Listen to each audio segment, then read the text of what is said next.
What is going on, beautiful people? Today I'm excited to share with you 4 amazing survivor builds in Dead by Daylight that have never been seen before. Because before the most recent patch 2 days ago, with Tomb Raider's 3 new perks and a bunch of perk changes to existing perks in Dead by Daylight, these builds were not possible or not nearly as good as they are now since the patch. So if you're here on this video, you're going to be one of the first to be able to try out these fun and amazing builds, and I hope you guys really do enjoy it. All right, for all of you cat fanatics out in the audience, the time has finally come that you can become a real cat in Dead by Daylight. This is the CatWOMAN build, which is now possible because of Finesse. Finesse lets you vault 20% faster, and then this perk goes on cooldown for 30 seconds. Now, this perk is only active when you're healthy. So yes, this perk can be quite good in chase, assuming you don't take a hit before you get to use it. There are some chances where you can make the vault just in time because of Finesse and avoid taking a hit. But we want to abuse this perk as much as possible for just getting around the map quickly and quietly. And that's kind of the whole point of this build, is to basically become CatWOMAN. We want to be agile, and we just want to move around the map quickly and quietly. So we have Finesse, but we're going to be combining it with Quick and Quiet. Quick and Quiet lets us do fast vaults or running into a locker, and the audio notification that a killer would normally get is reduced by 100%. So basically we can do fast vaults or run into lockers quickly every 20 seconds without making any noise. This is great because we can be able to run around the map and we can take vaults just to move around the map quicker, faster with Finesse, but also completely quietly with Quick and Quiet.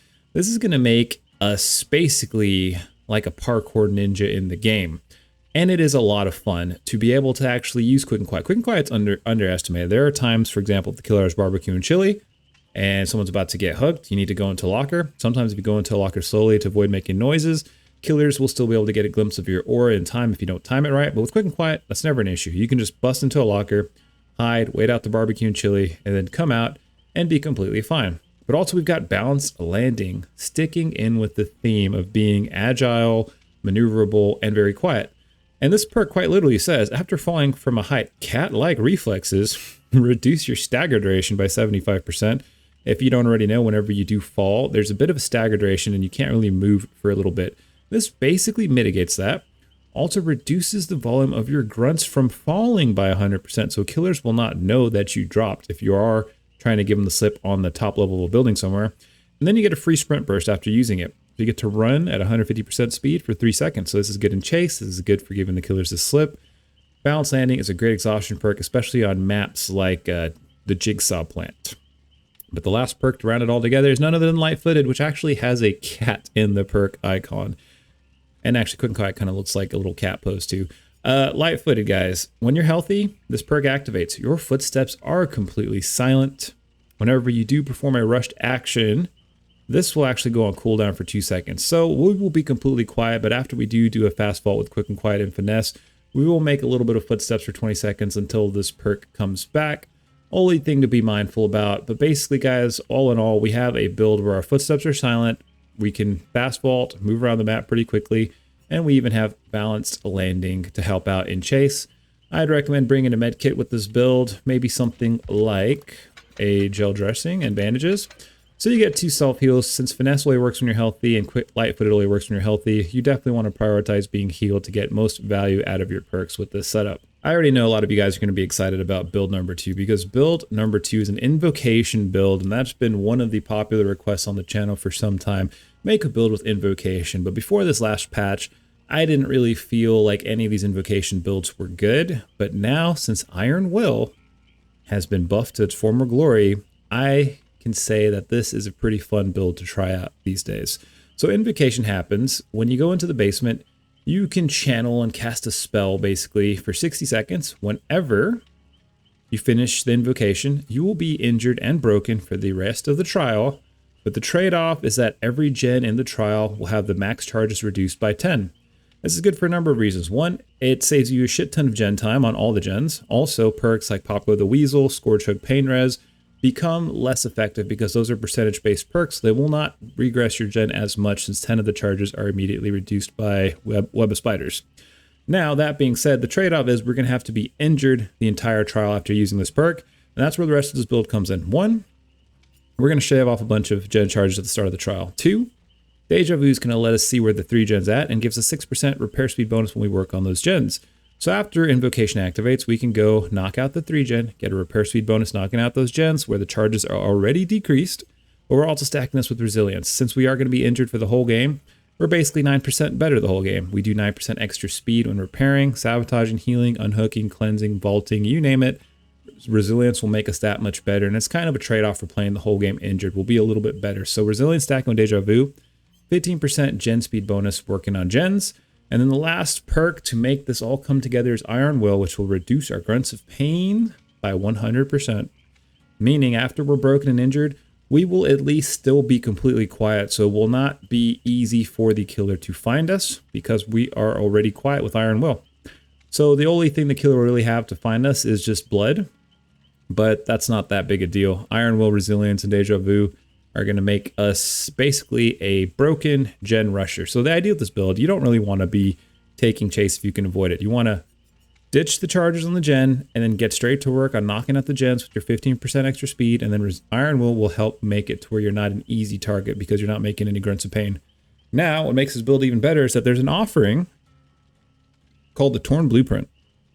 This reveals the aura of basement hooks at the start of the trial for 20 seconds. So bringing this is going to show you at the start of the game exactly where the basement is.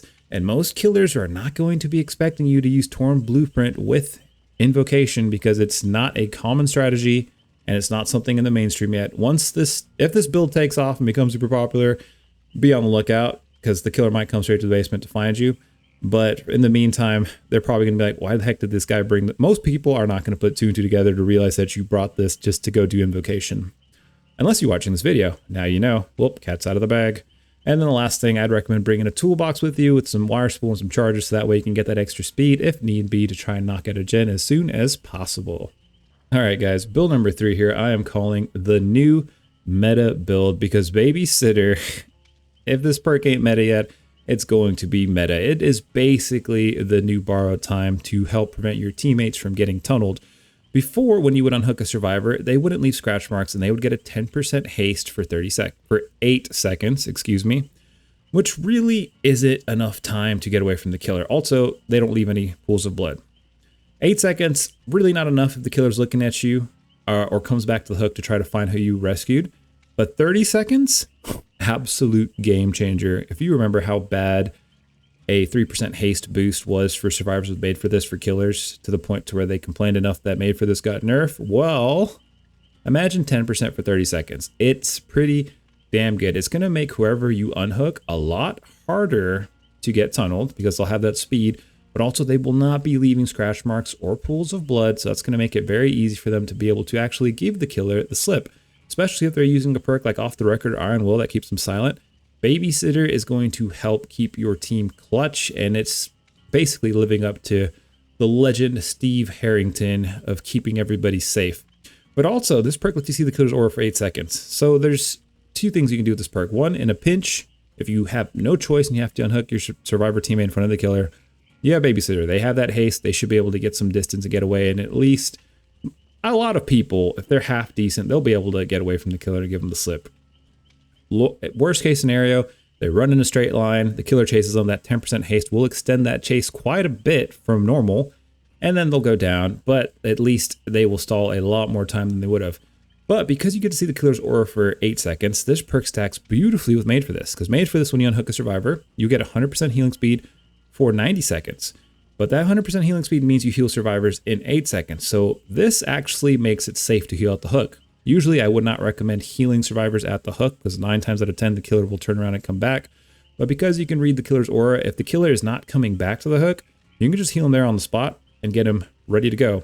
If the killer is coming back to the hook, you let your teammate go away, you run away, you distract, do something else. They have Babysitter and that 30 seconds of haste to get away. Trust me, they're going to be fine and they can come find you later. And you can still have this heal. 90 seconds is a long time. You can heal 1, 2, sometimes even 3 people in this 1.5-minute duration. And then the last 2 perks, guys, Deja Vu, a big fan on the channel. This lets you basically what I said earlier. You can get 6% repair speed doing 3 gens that are close together. This takes the guesswork out of finding the gens, especially on indoor maps like Midwich Elementary or Gideon Meat Plant or any of those indoor maps. But if you prioritize doing the 3 gens that are closest together, the last 3 gens at the end of the game will be very far spaced apart. So it'll be very hard for the killer to defend those 3 gens. A lot of people who don't run Deja Vu do whatever gens they see, and then you end up in a situation where the last 3 generators are right next to each other. And that is very easy for the killer to defend. And a lot of times that will cause you to lose the game. Deja Vu basically takes that out of the equation and lets you get started straight to gen work right from the get-go. And that 6% repair speed is nice. And last but not least, we're bringing life. An exhaustion perk to help you out in chase. Take a vault, run 150% quicker for 3 seconds. Not much else to say here. You could use Dead Hard or Sprint Burst if you prefer those, but exhaustion perk is going to be overall beneficial for you. This is a very strong build. There are some other excellent perks out there that you could splash in, like Dead Hard, Decisive Strike if you don't want to get tunneled, even like Adrenaline, Distortion. Very good options if you want to sub out any of these you don't vibe with, but this setup right here, very, very good. A med kit, chill dressing, self-healing wrap, 2 self-heals also on top of this. Very, very good. And I would not surprise to see this becoming the new meta. And if it does become the new meta, be on the lookout. It might get nerfed from 30 seconds, because 30 seconds, it's pretty amazing, not gonna lie. All right, and the last build on the list, I'm calling the King of Heals. And it's gonna be based around Empathetic Connection, which got a buff recently.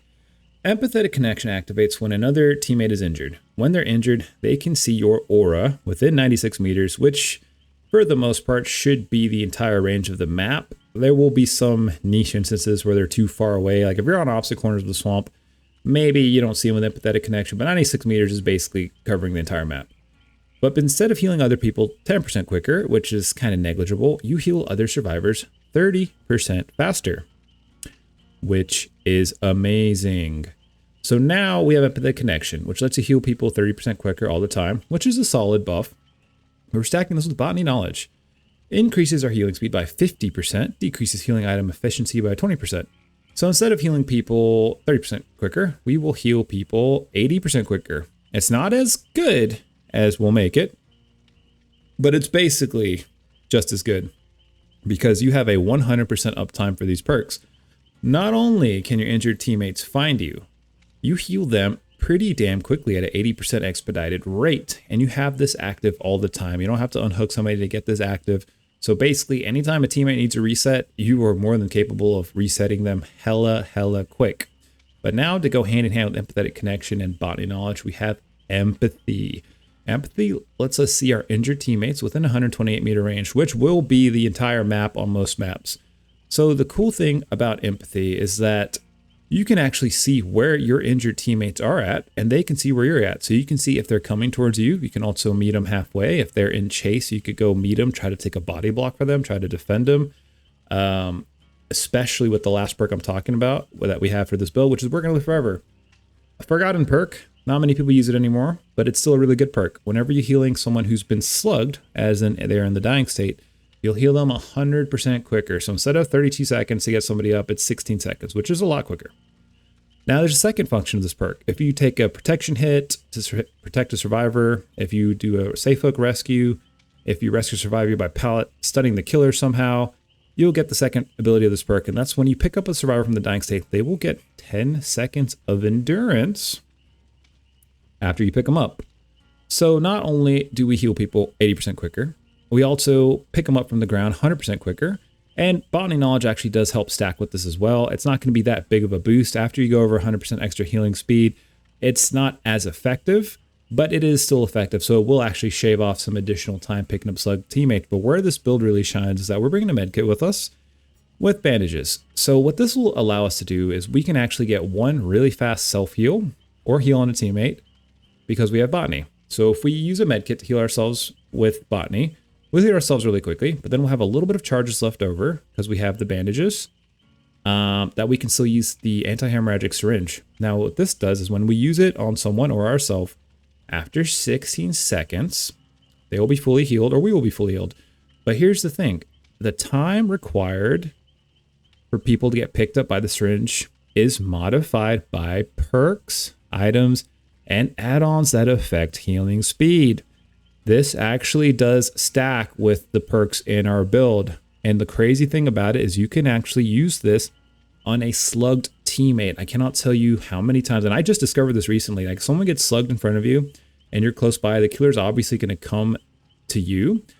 But if you're able to like do like a small little loop, run by your teammate real quick, heal them with your med kit and use the syringe real quick, and then keep running the killer for a little bit, they will get up in a few seconds. The killer will not expect it. And if the killer does manage to hit him, they actually do get the endurance from We're Gonna Live Forever with the syringe heal. It's a insane anti-slugging combo. And there are so many clutch situations where if you pull this off, you can basically, like, killers will not expect it and you will save them. And that's why I'm calling this the king of heals, because throwing a syringe on a slug teammate is like my new favorite thing to do, because they will get up basically instantaneously. And then they'll be able to run off and do whatever it is they need to do. Awesome, awesome, awesome, amazing combo, guys. Trust me, whenever you do this the first time, you're going to be shocked at how good it actually works. But anyways, guys, if you enjoyed this video, smash that like button for the algorithm. Let me know what your favorite builds are this new patch. And until next time, have an amazing day. And do not forget to smile. Have some fun in the fog with these 4 never before seen builds.